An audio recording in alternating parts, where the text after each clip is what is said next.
Hi, welcome to Exceptional TV with me, your host, Alex Granger. Another exciting episode. Today we have Xolani Sithole. He is the Managing Director of Sebenza Forwarding and Shipping and also founder of Fundo Norte. I'm looking forward to talk all things personal finance.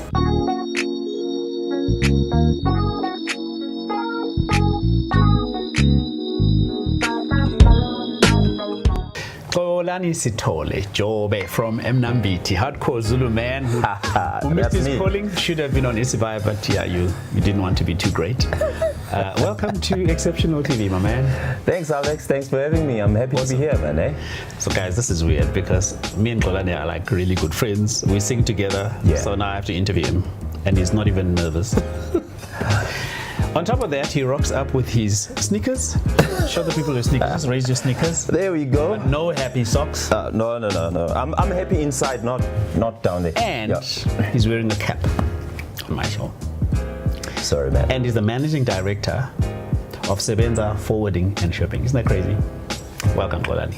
Thanks, Alex. Good to have you. Right. So let's cut to the chase. We want to know, firstly, who are you? What is the makeup of Xolani Sithole?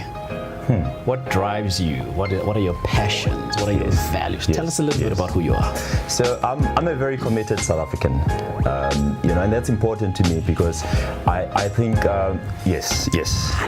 Oh yes. But that's very important to me because I believe that there are things that can be done by the government, but there are many things that can be done by us as individuals. Right. And we got to work together on that. So that's my commitment to then say that with every resource that I have, whether it's my time, it's my influence, it's people I know, it's obviously money, I got to use it to be committed into transforming South Africa in every corner that I'm at, while obviously working with the government. So what drives this commitment? What is it? Because I speak to a lot of everyday South Africans, whether I'm speaking at a conference, whether I'm speaking to 20 people or 5,000 people. And invariably what I find is there's a lot of pessimism and negativity, especially now with all the transition that has happened in government. You know, we've got a new president. Next year we've got polls coming up. And so a lot of people are worried. Price of fuel's gone up. Price of goods and services has gone up. Inflation is high. The rand has gone through the roof. And here you are, a committed South African, committed to the cause because you see a brighter future. What drives that? I've been fortunate that early in my career, after I finished my articles, I audited a company called Sebenza Forwarding and Shipping. You saw that. My articles. Obviously you just got to tell us you're a CASA. That's not. It was just flowing with the conversation. Yes, we were. It's a fact of my life. CASA articles. I read a lot of articles. I haven't read yours, but anyway, when you finished your articles. Okay, I wasn't writing articles. Let me not explain this. Just get to the. Let's move on. So I got to work with a company called Sebenza Forwarding and Shipping as a financial manager. And what's interesting about this company is that it was 55% owned by former political prisoners. Wow. And most of the times when we think about former political prisoners, we think about the big English they use in parliament, the chief and politics. Comrade. But I got to be closer to them and got to understand, the commitment they had when they actually. Some of them gave up their youth. Some of them gave up being around their families so that we can have a country that we have. And I know it's not perfect. I know that there's everything you've counted. But when I got close to them and I got to understand the life they had in prison, what inspired them to actually give up everything while they were young, they could have done anything with their lives, but they chose to fight for the struggle. Then I realized that somebody actually almost died. Some actually died for this country. And I'm not being asked to die. I'm just being asked to contribute. I'm being asked to, now that there's a freedom. I love Lyra, by the way. Her music is beautiful. So her latest album was Born Free, where she sings about freedom. But there's one thing that she asks. She says, now that we've got this freedom, what are you going to do with it? And I said to myself, well, this freedom, what it does, it creates opportunities. I wouldn't be a CA without that freedom. Absolutely. Now that I'm a CA, what am I going to do? So that's how I view it. I view it as we all have a role to play in our country, and fortunately for us, for some of us at least, it no longer involves dying.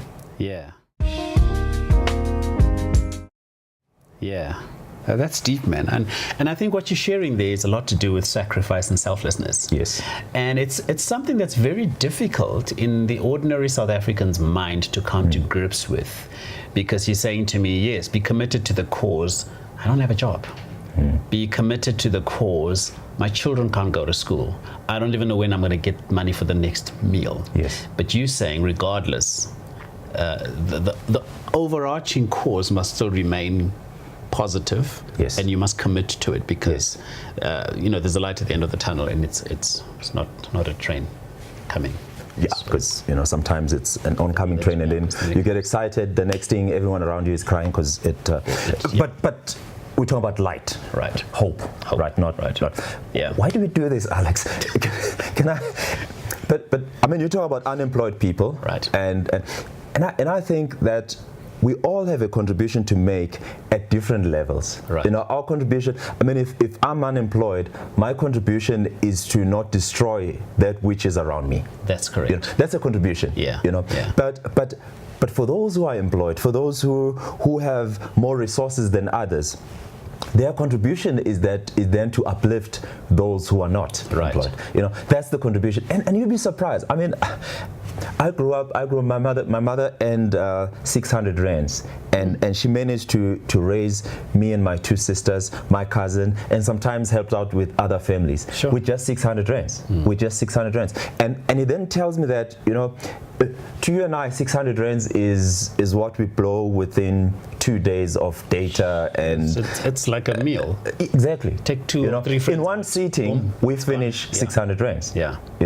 Now, my point is this: that it even doesn't take a lot for us to make a difference in someone's life. That which we think is very small, to someone who has nothing, it's big. Right. Including your time, including your ear when you listen. Yeah. Somebody who has nobody listening to them, your 5 minutes changes a lot. So it's not burning tires, it's not dying. That's already been done. Right. It's just a different contribution. Platforms now. Yeah. So let's talk finance. I know you have a great passion around helping people become liberated financially. And I think if we talk about debt in South Africa, I think the levels are very high. I don't know whether there's an irresponsibility on the part of lenders. Because I remember when I had a clothing account, when you get a clothing account, you get given 5,000 rand. You know what you're going to do? You're going to go to the store and you're going to max it immediately. And a week later, you get a letter from the clothing company. We love you. Here's another 10,000 rand. Absolutely. And before the end of the month, you've maxed 15,000, and then you get the next letter that says, actually, now you owe us. And actually, you end up just paying the finance charges for months on end. You are very excited about, and I know you share and you do workshops around finance. Yes. Talk us through some of the programs you run and why you've, obviously, this is a continuation of your commitment. Yes. And why you're passionate, besides being a chartered accountant. What drove this need to be able to empower people with knowledge and practical ways of actually becoming more financially astute in their personal capacity? Let me start by answering what drove. Because I'm excited about that. I'm excited about personal finance, teaching people about personal finance. You'd be surprised that I mean, to be a CA, you got to go through 7 years, 4 years of a degree and honors, 3 years of articles, and this is not when we are writing articles like journalists. It's when you're reading. All right. We don't read them also. They just, I don't know why they called it articles, Somebody out there, please check. Okay, no. What is it in Zulu? Is articles. I know it in Xhosa is Ezo's articles. I'm an article. Okay. No, article. I'm an article. All right. Anyway, you were saying. Let's come. Why do I do this? You'd be surprised that after 7 years of studying to be a chartered accountant, there's nothing explicit in my syllabus that deals with my personal finances. That's a problem. The tools are there, because the jargon and everything is there. You have enough tools to put it together and then shift it to the personal person. But we learn about how to manage companies' assets. Even when you talk about individuals' tax, we are learning it from the context of being in a company, withholding tax for individuals who work for you. Right. How much more someone who does geography? If there's nothing for me, geography is a great thing, but I'm just saying. So this bothered me. What also bothered me is that I mean, I believe that as a chartered accountant, I'm going to have so much money, right, just from day one. But that belief was then followed by having many expenses based on hope. Hope is not a strategy, right? Right. And I found myself broke. I found myself without, I mean, I didn't pay my insurance for my car. Sure. And I didn't pay it, and then 2 weeks later I had an accident. Because that's how emergencies die. They do. They have the worst of timing. Right. You know, I found myself moving out of a flat and putting all my stuff in someone's garage and sharing a room with somebody. Wow. I found myself there. Then I said, hang on, I'm a chartered accountant. This shouldn't happen to me. Then I realized that, well, I'm a chartered accountant for a company, but not for myself. Wow. It bothered me. Then I say, okay, fine. Is there a way out of this? I started reading. I started then using what I know as a chartered accountant, and then pushing it into me as an individual. And then once I practiced it for myself, then I thought, this can be learned by other people. And then I started teaching how to manage this. What worries me is that we are trained how to earn money. I mean, we get degrees so we can get jobs or start businesses and earn money, but we're not trained how to relate with that money. To build a new relationship with it, to be able to manage it, to keep it, to save it, to invest. Absolutely. Yeah. We are not trained. So I thought, maybe let me contribute by training a few individuals. I actually started by going to talk to students who were doing their final year at University of Pretoria. Wow. I started teaching them about finances because I was talking to Christians. Because here's another thing, you know, we with all the different belief systems, some of these belief systems, they become coping mechanism, almost like an escape from reality. Right. Where somebody says that if I just pray and I just do right, there's some magic that's going to happen. So I needed to show Christians that even their Bible talks about deliberate personal financial management. Yeah. I had to show it from that perspective. And I hope those kids really turned out well after those talks. You know, we're obviously going to need way more time than our 15-minute segment. There's one question that always burns me, and that is the narrative around trying to showcase that which you think you have, but you don't really have. For a lot of us growing up, we were under a lot of peer pressure to fit in, to drive that nice car, to live in that nice house, to be able to buy the next round. Yes. And that pressure leads to serious financial constraints and debt. What kind of advice do we need to give to people who, because I've heard it so many times, live within your means, you know, make sure that your expenses are lower than your income. Yeah. But we still struggle with that because when we have it, we want to blow it. Yeah. The discipline around not blowing it, how do you change that mindset? And I think you are right that it has, you know, the thing about finances, they have little to do with money and more to do with how we think, our feelings, our emotions, and our background. Right. If we were to focus on those, I like Abraham Lincoln. Right. When I mean, there's a quote that's attributed to him. They say that he says, if I'm given 6 hours to chop down a tree, I will spend 4 hours sharpening the axe. And the balance on chopping the tree. Right. So the thing is, if our challenge is when it comes to money and finances, we're like someone who's going out to chop a tree with a blunt axe. All they do, they get in there, they start chopping, and you get nowhere. So you get nowhere. You need to sharpen this thing. Sharpen them more. What do I mean by that? You got to understand what are your desires. You know, as human beings, we are created with desires. Right. We have a desire to acquire things, both status and all of that stuff. We have a desire to protect. We have a desire to feel. All those different desires that we have. We have to understand them, but also then say, weigh things and say, okay, what's the minimum it takes for me to actually achieve these desires?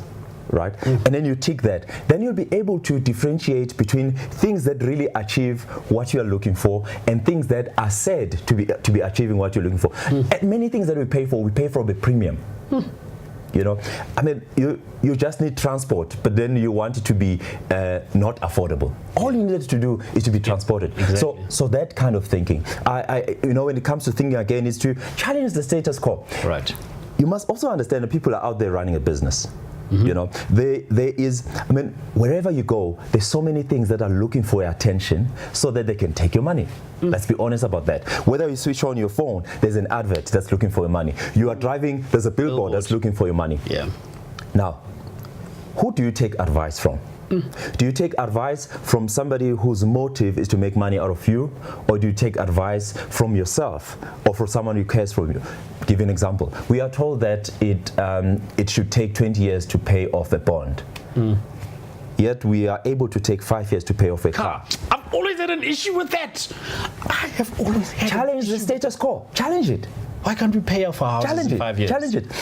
You know, so if we are able to deal with our biases, the things that we believe without questioning, if we were to just pause and question it, then something will change in us. Yeah. Right. So that's the first thing. But the second thing that we gotta understand, I think we haven't imagined the other options that are there in life. Right. We haven't imagined a life without installments. Just imagine what the life looks like, what you would achieve if you didn't have installments. Once you've imagined it, you start looking for how to then achieve it. Yeah. Something you've never imagined, you stop noticing it. If you've never thought about buying a Corolla, you don't notice Corollas. But the day you decided, actually I have an interest in Corollas, it looks like somebody has just taken a truck and delivered Corollas at every intersection. You just start seeing them all over. That's true. You know, so that's another thing that we gotta look at. We gotta realize that debt is not good. Yeah, yeah. We gotta accept that debt is not good. And I've heard people saying that, well, but there's good debt. Yeah. When they talk about debt for businesses. Yeah. I think there's profitable debt, and I think debt can be a tool, but every tool can turn into a weapon. Yes. Think about that. That's true. A brick can build, but a brick can also kill. Yeah. You know, so there's a certain point where debt start becoming a weapon that kills you. You gotta understand that, right? But the other thing that you gotta realize, we gotta learn to live within our means. And you know, nobody ever. What show is this? Like, guys doesn't stop talking. I'm sorry. Last thing, because we're going to ask you to share the 3 nuggets which are not from KFC in a while. But share with us this last thing, living within your means. Yes. Now, nobody has ever gotten wealthy by spending more than they earn. True. Nobody. Yeah. Nobody. It used to be easy to live within your means. It used to be easy. You know, if Alex, I went to a shop to buy these sneakers, all right, and let's say there were 800 rands, I had 800 rands in my pocket, and I get there are 800 rands and 1 cent. I would walk away without those sneakers. Because you didn't have the cent. Because I didn't have a cent.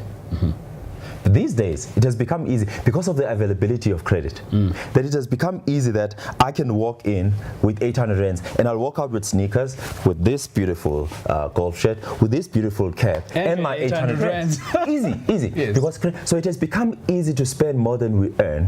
And what it does, it then creates a vicious cycle where you have to cover the gap with more debt. So you never become free.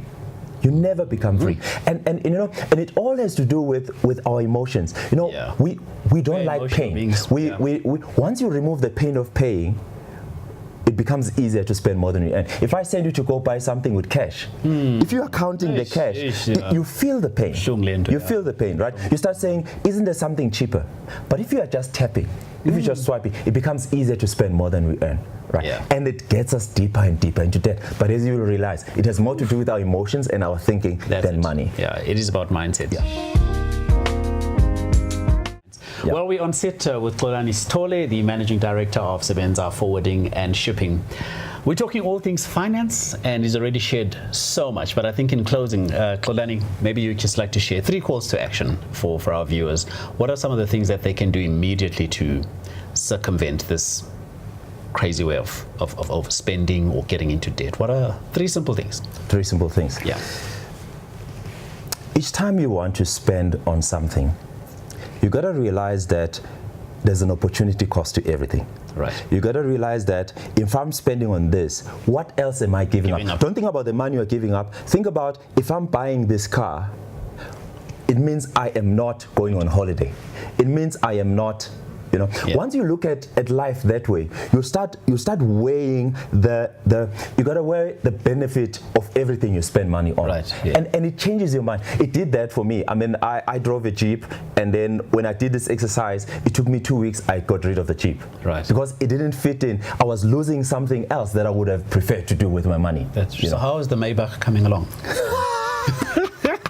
It's still somewhere in the universe. In the future. It's still somewhere in the universe. Okay, so one, the opportunity cost, very important. So the opportunity cost, very, very important, right?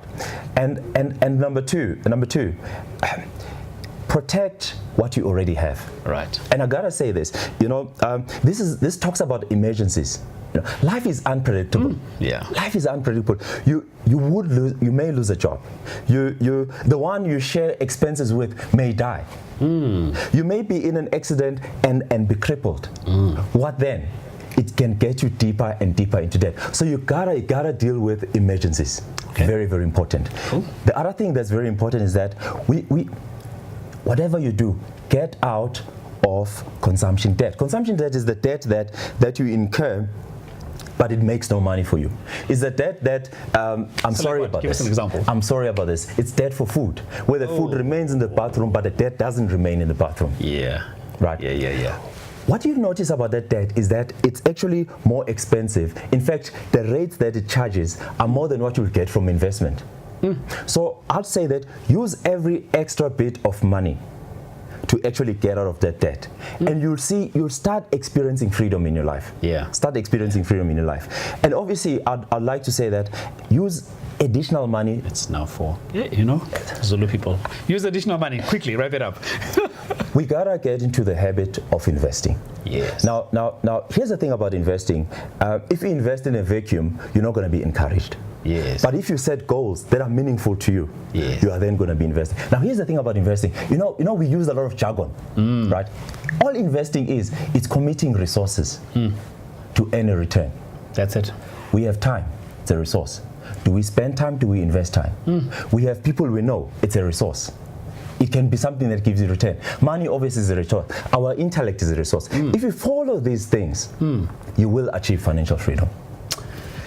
Mr. Sithole, thank you very much for coming on set. I actually really enjoyed this, and I think we didn't have enough time. Yes, and I'm going to actually challenge you, if you're watching, if you think this is something that you really think is an important thing, and maybe we can get you back and we can do maybe a series, or maybe 3 episodes where you can just teach us the real nuts and bolts, getting down to granular level where, okay, here I am, get out a piece of paper, do this, and this will translate to that, so that the viewers can really benefit. But thank you so much for coming through. Thank you for having me, man. Even though you kind of like try to take over my show. I'm sorry, man. I'm sorry. No, you're trying to.